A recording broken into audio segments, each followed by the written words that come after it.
Parni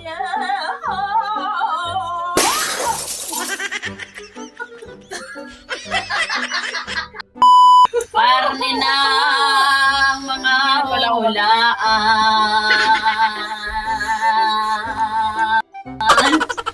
Ano nangyayari sa iyo, Ining? Ano ang pangalan ninyo? Pangalan ko po ay Maria. Pakilakas ng boses, hindi marinig na ang tunina. Maria. Maria, ano ang iyong nararamdaman? Wala. Nararamdaman ko na. Okay. Ako sa inyo. Wala ka nang magagawa, ganito na talaga ako, ang iyong tita Antonina. Kayo, Antonina. Oh. Ang antot. Ay, nako.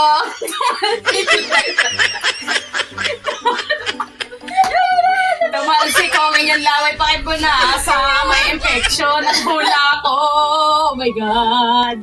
Si Cindy, ikaw gay magpapahula kaya kinaparito sa akin. Madam Antonina. Okay.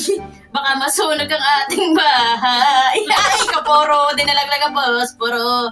Okay.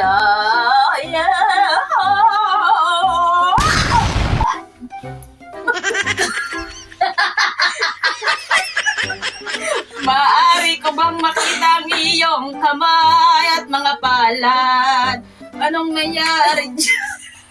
At parang ang gagaspat, ang kukulabot ng iyong huwag kang mahimatay at wala kang nangyari sa hula.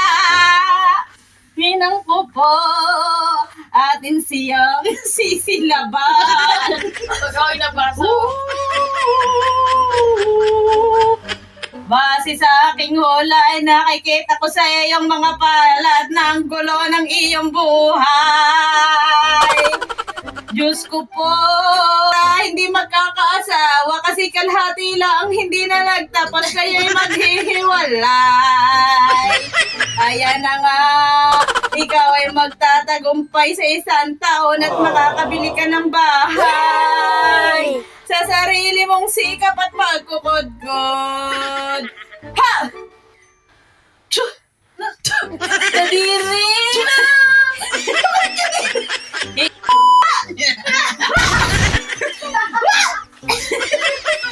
Atin mo na ho siyang sisindihan ng kandila hanggang sa siya ay bumalik sa dati niyang kulay. Tingin ang palad. Lahat ng palad ay sinisilaban. Okay. Patingin. Abay, ang kinis ng palad, kulang pare sa kudkod. Tumating ka ng pares, ay swerte kang bata ka at dito mo makikita ang kayamanan ng buhay. Okay.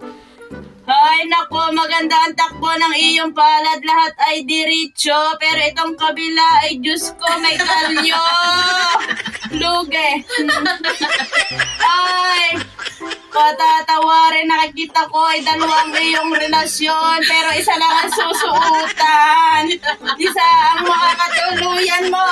Isa ay panandalian lang sa sarap.